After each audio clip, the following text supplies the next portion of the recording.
əzizlərim, hər birinizi salamlayıram.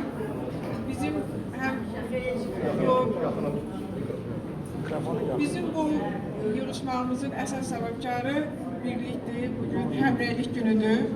Həmrəylik günü münasibətilə hər birinizi təbrik edirəm və TEP cəmaatının 40 ildən sonra bir araya yığılması, bizdə 3 il idi bir qrup yaranmışdı. Mən siyahılaşdırdım və siyahılaşdıranda hamının nömrələri məndə olduğundan mən bir qrup yarattım. Orada 30 ildən sonra bir-birlərini, 35 ildən sonra bir-birlərini, sinif yoldaşlarını, əskər yoldaşlarını, qonşularını tapdılar və beləliklə həqiqətən də biz bir vəhdət olduq.